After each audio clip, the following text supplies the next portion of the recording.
we are actually going to talk about taking care about ourselves.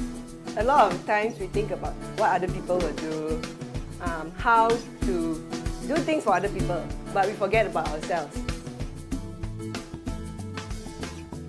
Who are you? Can you just throw out answers?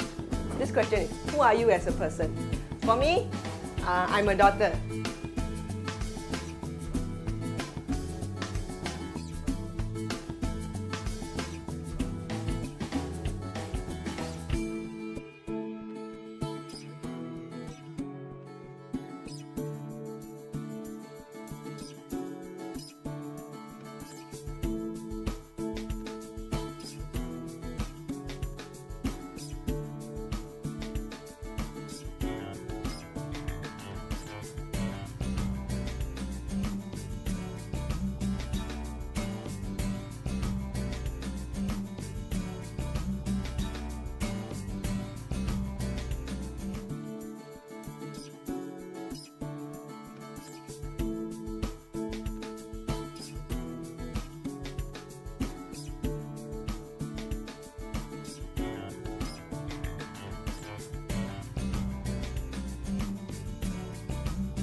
This one is sort of like the things that we can physically see.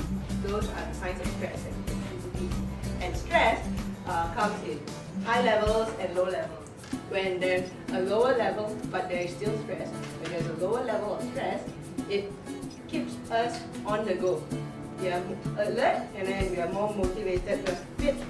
Sort of, when something happens, we can move on the spot. We are fit and very focused on our task.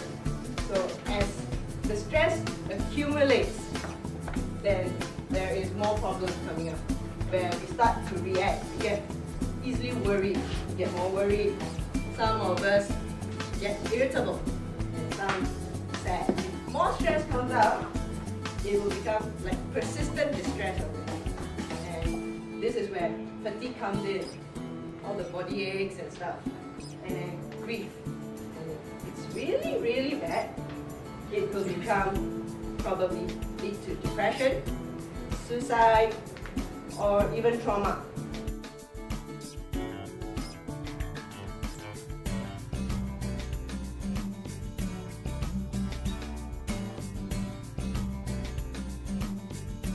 Roughly, on this scale of 1 to 10, where are you right now?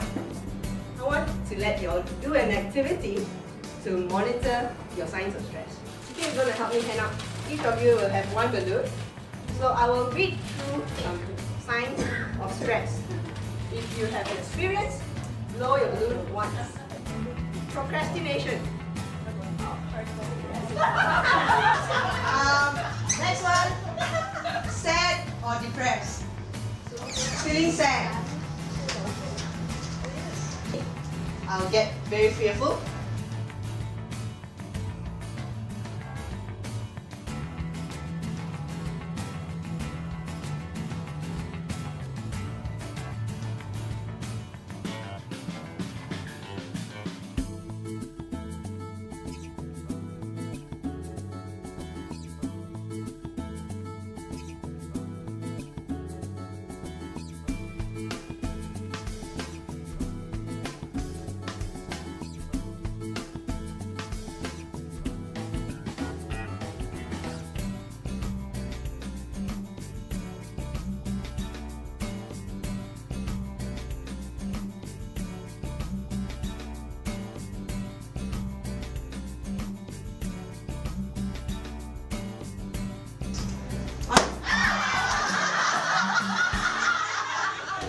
Imagine that yourself as the balloon.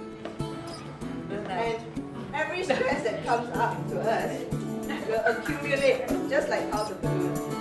So if there's too much stress that we experience, to a certain point when we don't look after ourselves, we will burst like that balloon itself. What we need to learn is how to release the air inside, so that to avoid us from popping, right?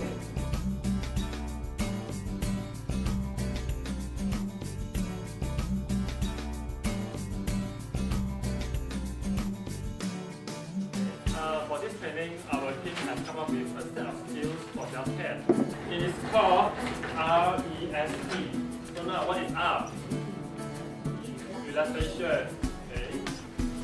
Relaxation. And then what is E? Expression. Expression of feeling. Okay, what is S? Self-talk. Self-talk. And then T? Keep away.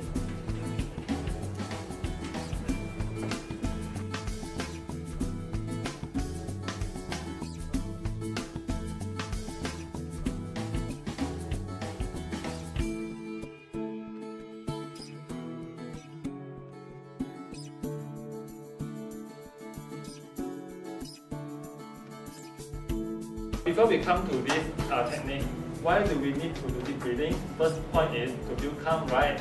But why do we need to feel calm? Why? Yes, we don't overreact. When we have stress, we tend to overreact. How do we feel when we have stress? We feel smart. Sorry? Tense. Okay. Some may feel nervous. Edgy. Sorry? Agitated. And all these negative feelings. But do you know when we feel stressed, when we have this kind of negative feelings, it will contribute to stress. We feel even more stressed. When you feel even more stressed, you feel even more negative feeling. So now, do we want that to happen? No. We want to stop this cycle. That's why we can use this breathing to replace all these negative feelings to relax, calm, in control. This breathing helps us not to feel even more stress. It helps us to manage the level of stress we have. Imagine that the body is a balloon. When you breathe in, your abdomen is filled with air. So when you breathe out, it will shrink, become smaller.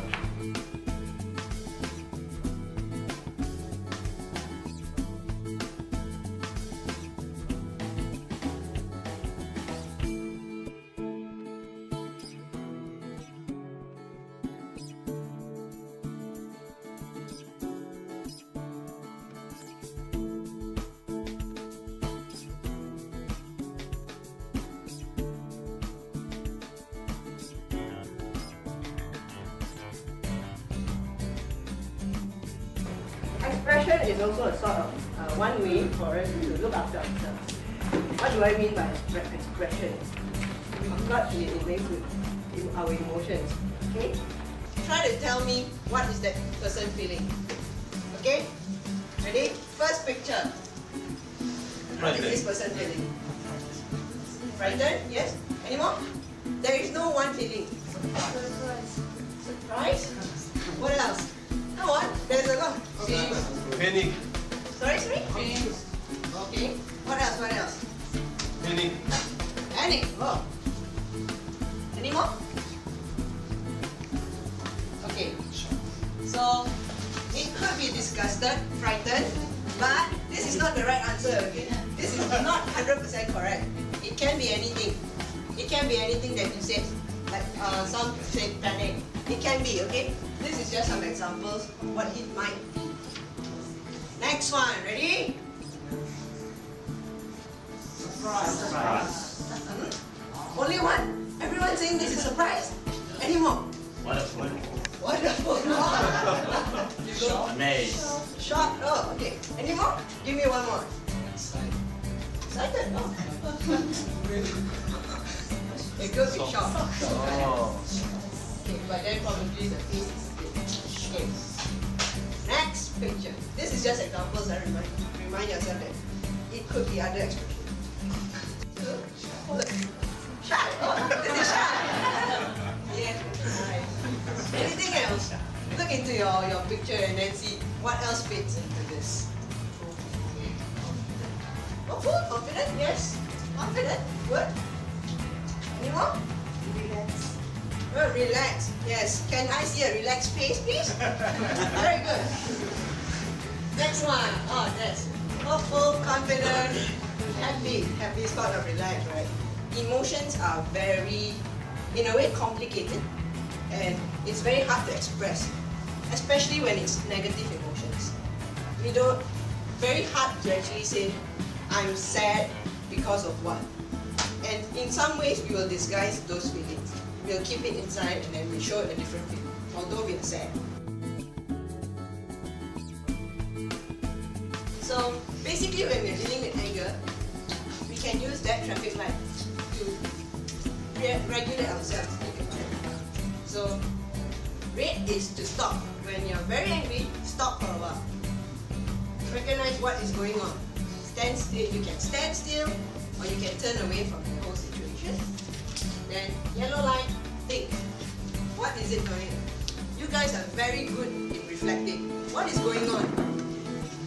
What is happening? Is what I'm seeing, is it really true? So the yellow light means think. And green is when you finally do something.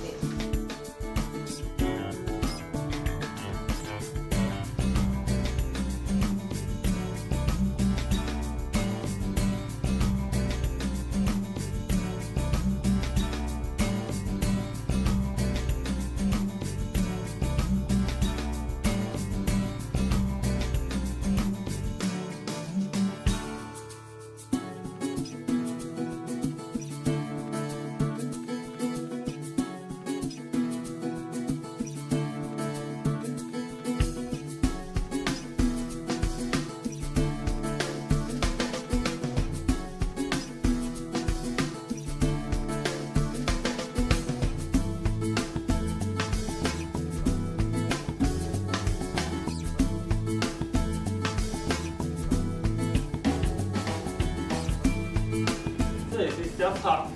We have positive self-talk. We have negative self-talk.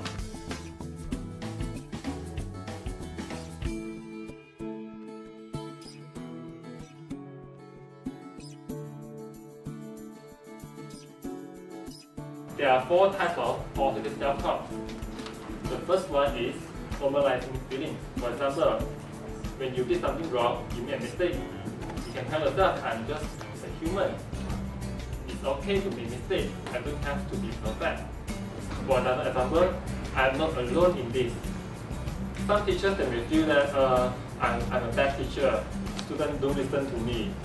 They don't understand me. They don't understand what I teach. Yeah, it happens to all teachers, but isn't it? You are not alone. Okay. So the second one is minimizing self-blame. I have to stop blaming myself because I tried my best. So at this moment, maybe you can try to minimize self-blame. The third one, encourage yourself. I accept the things that I cannot change.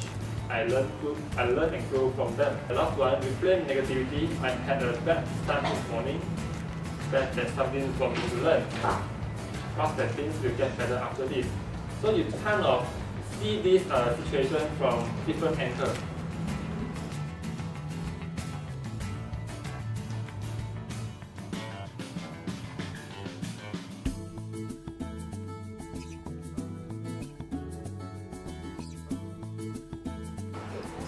This is an example. We initially thought of getting you guys to do this poster, which is a drawing of ways on how you can take a break. Well, if you are up to drawing, you like drawing or you want to do this thing, you can go back home, free time, draw up ways on how you can take a break. For example, there is some of it, find, you know, aromatherapy, smell those kind of smells.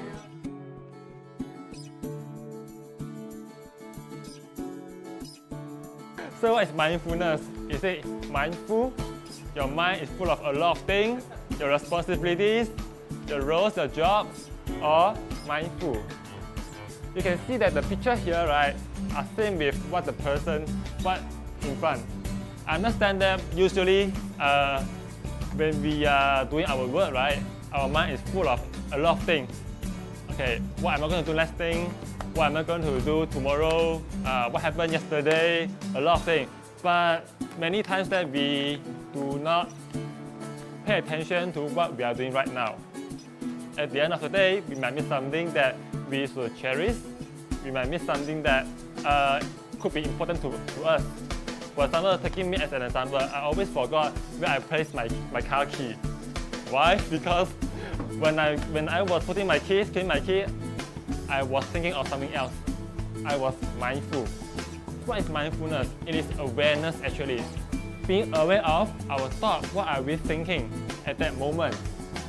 Feelings, how am I feeling right now? And action, what am I doing? What is going on in the world? How about the others?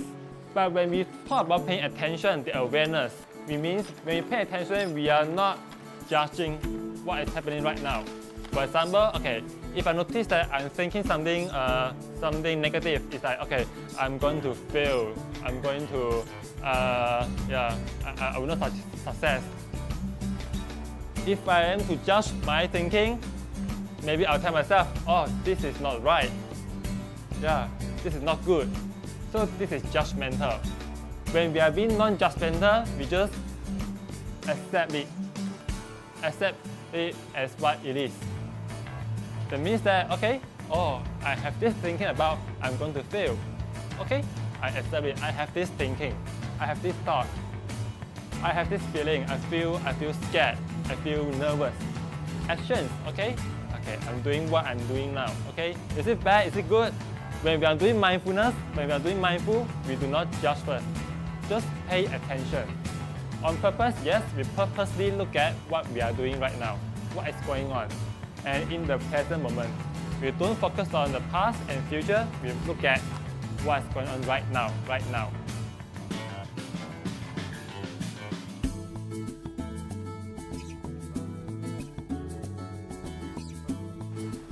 So the Maslow stated that I can feel guilty about the past, apprehensive about the future, but only in the present can I act.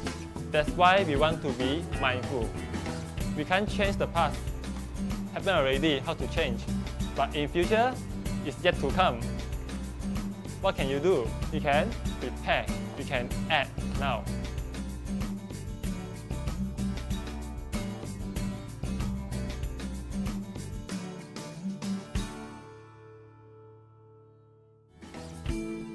So when we are talking about mindfulness, we talk about the basic skills, the three things. First one is, you slow down your perception, pay attention to your body sensation. You accept, like what I mentioned just now, rather than avoid the unpleasant emotion. Because our mind works like this, the more you want to avoid, the more it comes to you. You keep telling yourself, I don't want to think about this, I don't want to think of it, okay, you're thinking about that already. Seeing mental pain as just thought without reacting to them. Thought is thought, but what are you going to do with it? It's up to you, it's your choice.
Or children are like flowers. So maybe, I don't know, in your role as a teacher or as a parent, as an older brother, older sister, cousin, you have interactions with young children, not just in your classroom. Would you agree with me me that children are growing? Yes. They're little, right? They're growing in a lot of ways, not just learning knowledge, they're learning a lot of different things emotionally, spiritually, behaviorally, they're growing. And they have needs. Okay, so like a flower, so if the flower is a child, the flower has needs to grow. And this flower over here, or in your paper, you see that how many things are in the picture? Let's count. 1, 2, 3, 4, 5. So what does the flower need to grow? So the flower needs sunshine, rain, the soil, the roots. So in here there are actually 5 needs that the students have. Maybe off your head right now, if you can think of any needs that children need to grow. I feel nutrition. I think it's apply a bit to fun. Children need fun. Children need fun. Children Okay. need, I touched on the nutrition. Okay, what else? Wow, all this. And okay, so you have all these answers, all the children's needs, and this helps them to grow and to develop, right? And there's this guy, his name is Maslow. Basically, what he did was he put in all these needs for children, as well as for adults, for human beings, and Maslow put it in a triangle.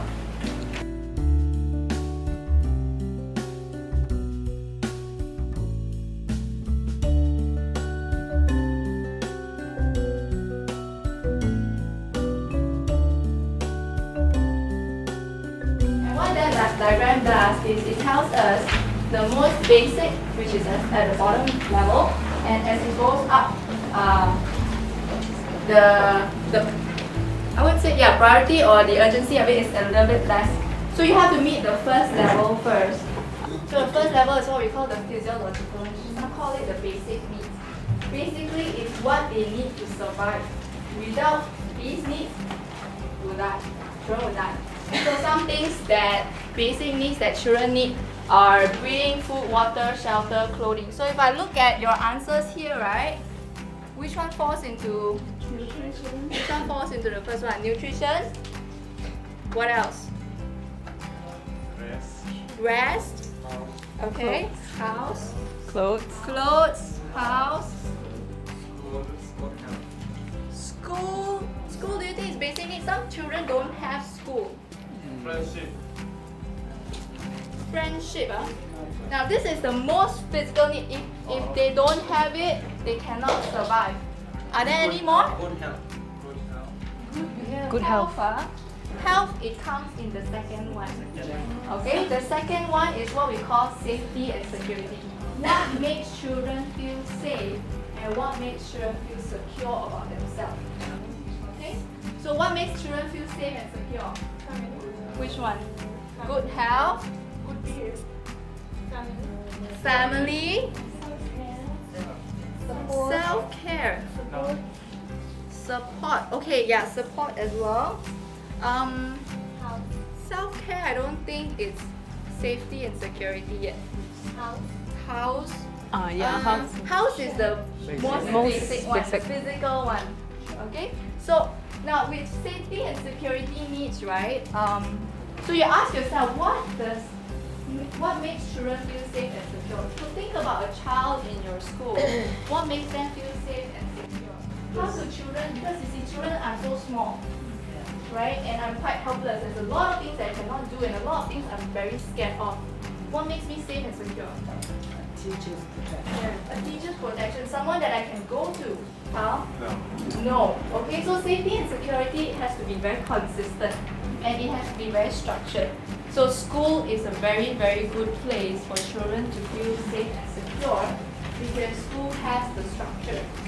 The child knows when I come to school, I can expect the teacher to be there. And I know if I get into trouble or I feel scared, I can go to teacher Nanda, I can go to teacher Judy.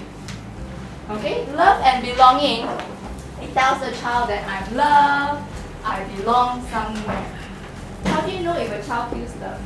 When we encourage them or when we appreciate them, Yeah. we feel teachers love them. They feel teacher loves them because they know. Compared to if a child, right, when you tell them, you're encouraging them, right, and the child just goes like that. Does the child feel love or belong?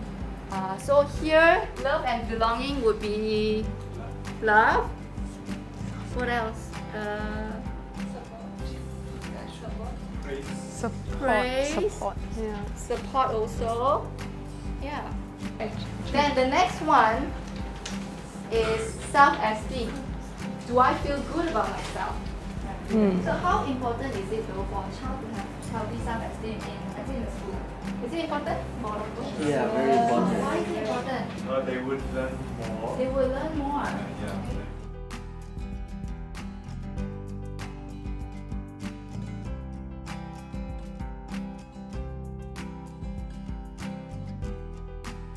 I actually have a story to share about this. You know how when you have good relationships, the child is more willing to listen to you, to obey, like James said. And you see the videographer at the back, Jeremy, he's from my church. And I was actually looking for videographers, and I was asking around, and it was because of my good relationship with him that he said, okay, yes, I'll help. So you see that there's this willingness to help, or the willingness to listen to you when they have that good relationship.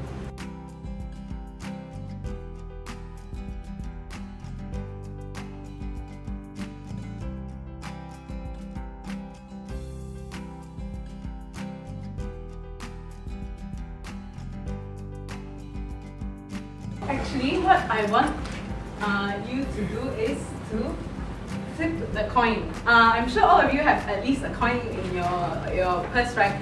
Do you see like the coin has two sides, correct? Yes. So there's the front and the back. So what I'm trying to teach us or to share with you today is to flip the coin, because sometimes we always see the negative side of the student. I gave you an example of the child is always lying. So, and you're always thinking of the child is always lying. So every time you feel that the child, that you have negative feelings towards the child, how do you think your relationship is with that child? Is it any better? How to use this skill?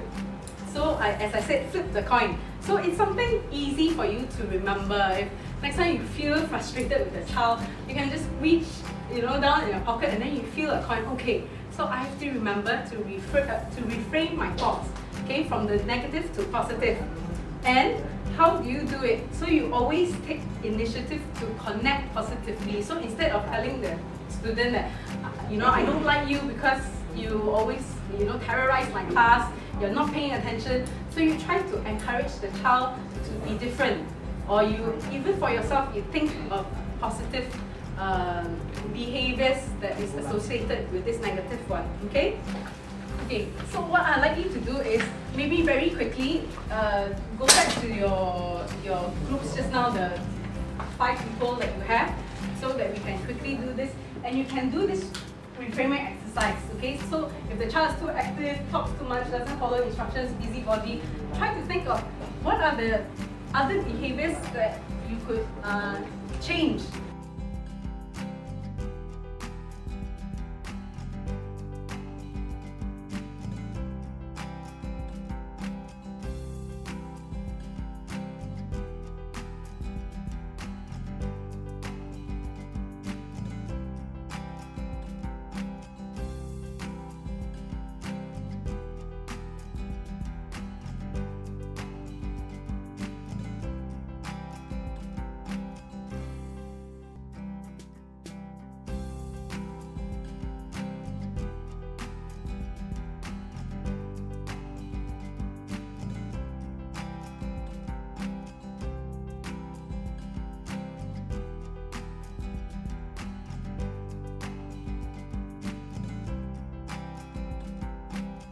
What is empathy?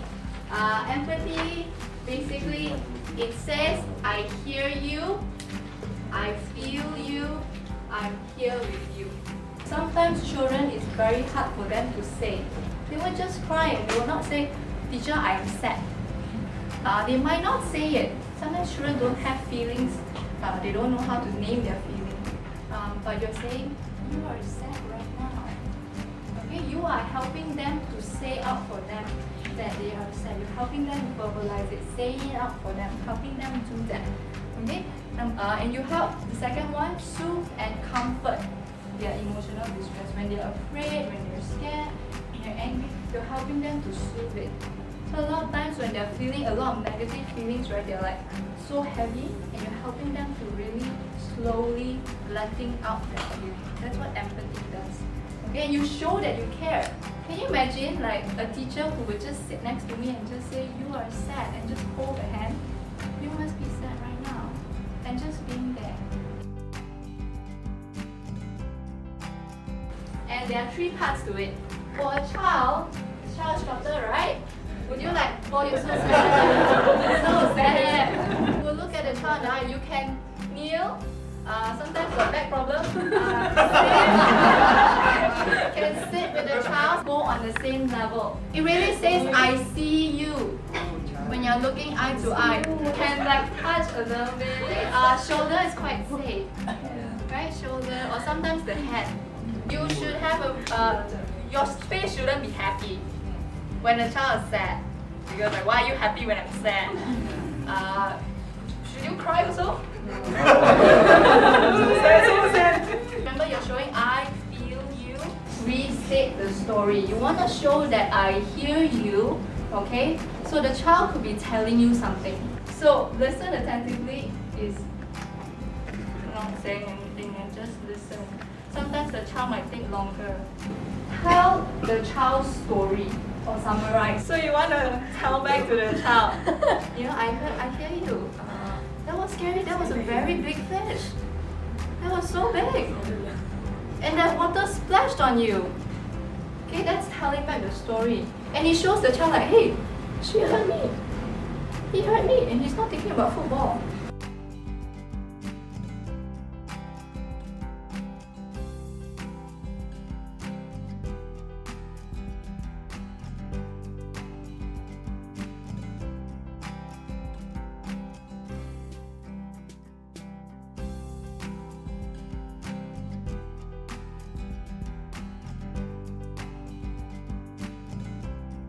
Okay, so now we'll move on to the next one, which is pride. I think some of you have heard it before. It is actually 5 different things that you have to do with your children.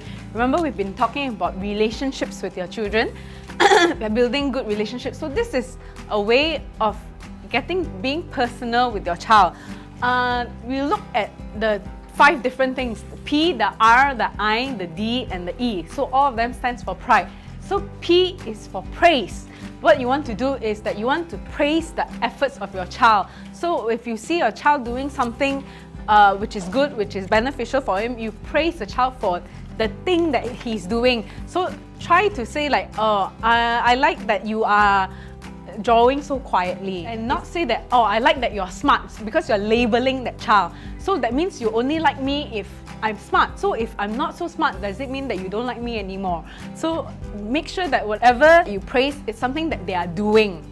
Okay, so then they will increase that behavior instead of thinking that, oh, this teacher will only like me if I'm pretty, or this teacher will only like me if I'm smart. So these are things that they cannot change about themselves. Okay, so praise is important. So how you praise them. And R is reflection, which is repeating what your child said to you. So shows that you're listening. This sounds like what we've learned just now, isn't it? So also restating the story. So this is also the same. This is reflect. So you can also say in summary, like what Suchen taught you all just now, that you just make it short and simple, but it shows that you are listening to the child. Okay. Next is imitate.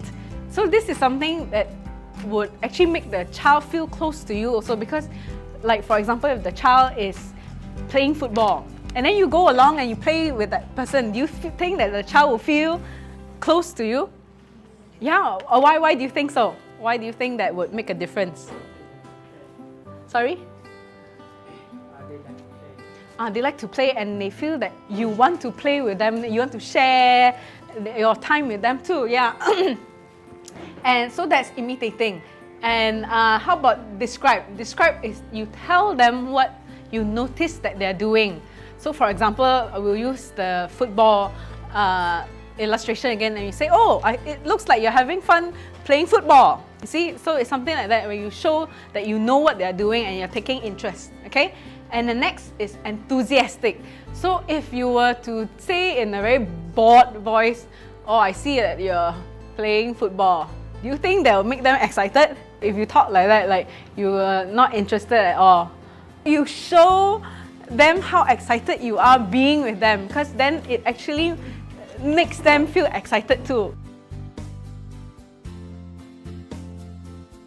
Let's take a look at how both of us do it. So I'll be the teacher while Suchan is the student. So the scenario is that the child is drawing, right?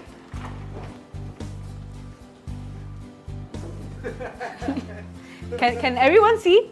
Oh wow, looks like you're drawing and that's a very nice sun. Yeah. Can I draw with you? Okay. So, okay, I see that you have a sun.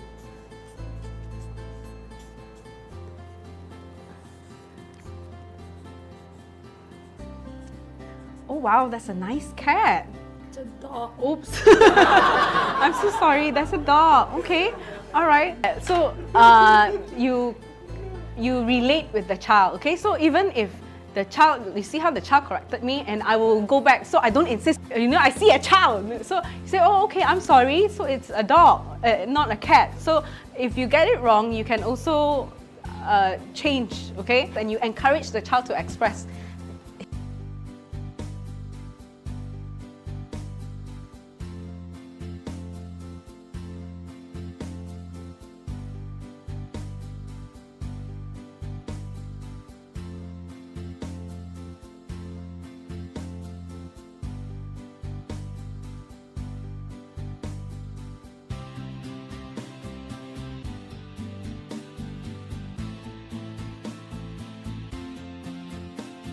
Okay, so why do we use this skill?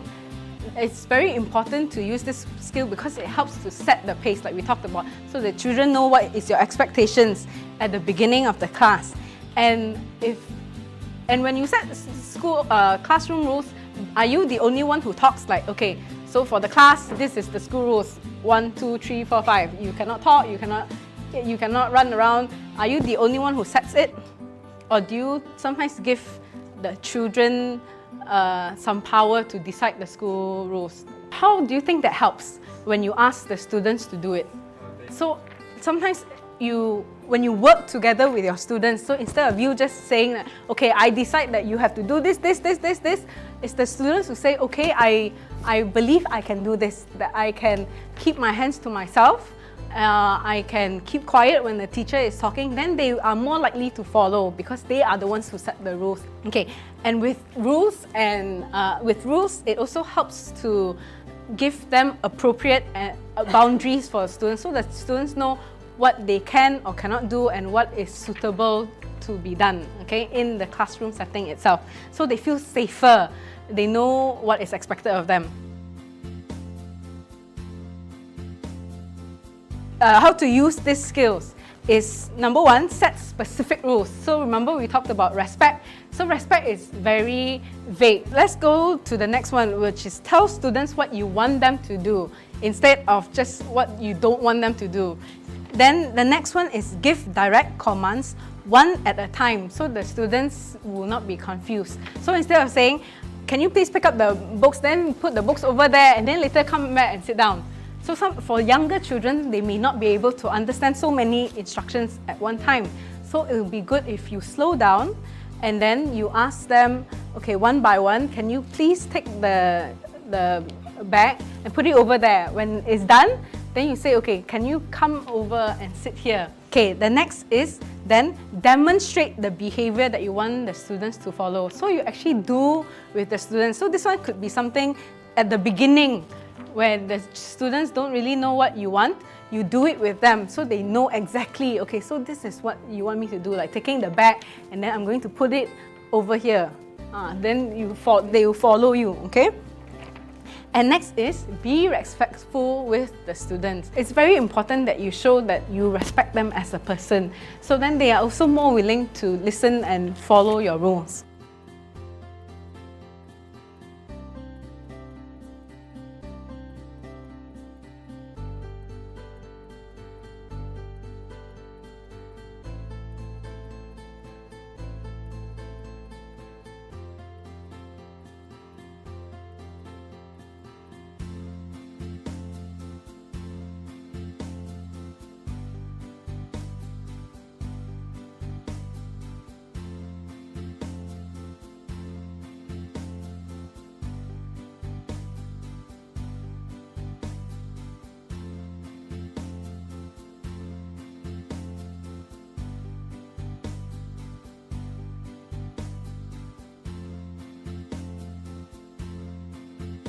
Okay, so let's move on to transitions. So what's transitions? So let me ask you, what do you do when, or what do your students do when there's a change of activity? So for example, from maths time to English, what happens then? Do your students know, like, what is the next activity? Why use this skill? Why is it important for the children to know that there's a transition, that there's a change of activity? All these skills, it helps to the students to know that there's a routine. Sometimes you can provide several warnings and cues. Like you said, okay, now that we are going to end maths, we will move on to English soon. So you're actually giving them cues, so they will prepare themselves. Okay, next one is use quick announcements. Like you said, okay, next activity is maths. Then you can move on. Okay, then move on to the next activity without significant breaks or delays. So, and give individual guidance to students who take a long time or have difficulty with transitions.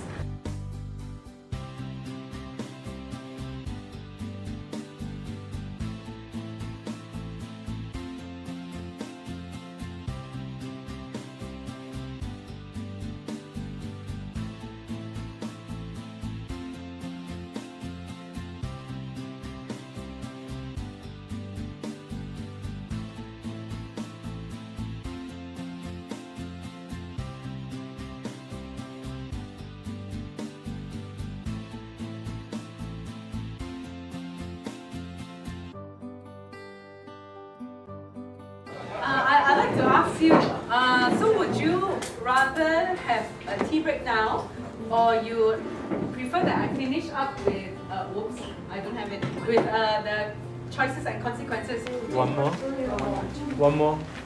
So actually, if you look at B18, it's about offering choices and consequences, and that was what I did just now. I offered you two choices. One was, so would you rather have tea now, or would you want to just finish up with one more tool, then we go for tea? And then all of you were able to give me an answer, correct? So all of you wanted one more. And these two choices that I gave you was something that I was comfortable with. But sometimes there are things that you can allow your children to decide what they want to do.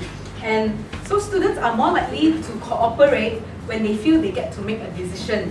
Okay? So, for example, all of you make the decision, let's do it, let's have tea after this tool. So then you feel that, okay, so I can hang on, I won't feel so tired now, I can still do one more. And it helps students develop decision-making skills. So that's when you give them the power to decide what they want for themselves to do. So then they also know, if I were to choose A, then what will happen later on. So, and it also helps students realize that consequences are affected by the choices. So again, what I said, they need to know that if I make choice A, then what are the consequences? Choice B, then what are the consequences? Okay? And it's also a non-threatening way to redirect students away from a power struggle. When to use this skill is also when you want to encourage the child to make decisions and you feel that it's safe enough for the child to think about it and then give you an answer. Okay? But also remember, it's two things that you want them to do. So you are setting the limits, but you are giving them the opportunity to decide what they want to do. But it's safe.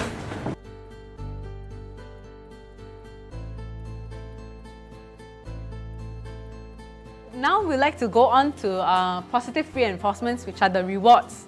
Okay, after you see your child doing, following your rules, following your commands, so sometimes you want to encourage them to do more of these good behaviors. So that's when we do positive reinforcements, which means rewards.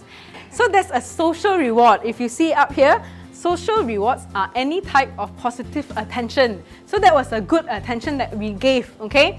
And that's the group applause. Down here, group applause. So we're like, yay! So you also feel good and then you also want to participate more. So that's the same for your students, okay? So what other social rewards can you give your children? So there's the smile, the eye contact, and any positive facial expressions, okay? Okay, the next one, material rewards are any type of object that the child likes Okay, so things like stickers, stamps, certificate, and toys, trinkets. Okay, now let's move on to the next one, which is privileges. So privileges are any type of activity that the child likes. Okay, so like, okay, so you behaved yourself, so I'll give you maybe 5 minutes to play with this toy. Okay, play with this. Okay, or it's choice of story or activity. So it's something that you know that they enjoy doing, that they enjoy listening to this story. So you can say, okay, I'll spend some time reading with you. And it's something that you like. So then you get very excited. And then, okay, I'll try to finish this work properly and I'll get to, enjoy. Okay, and having a special job like helping the teacher pass out sheets and pens. Okay, so let's look at how to use this skill. Remember to be very specific about the behaviors you want to reinforce. So when you say, when you encourage them, you don't just say good job, because then they don't know good job for what. So be specific. Good job for finishing your work on time. So they know, okay, so that means my teacher will praise me when I finish my work on time. Okay? And next is, so tell the student what you are rewarding him or her for doing. So it's the same.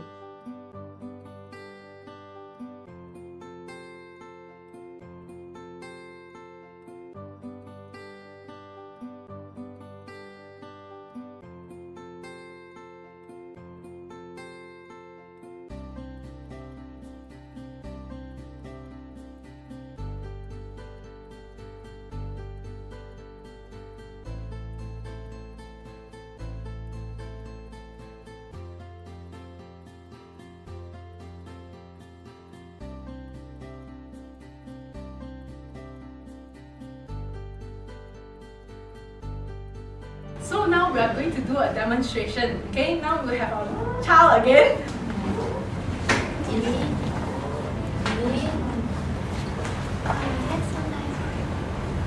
Teacher, Lily's hair so long now. You see my hair so short. Teacher, you can hear me not? Where is the school rules? School rules say, teacher. Hey, Suchan, I see that you're doing work. That's very good. Good job. Okay, so it's something like this.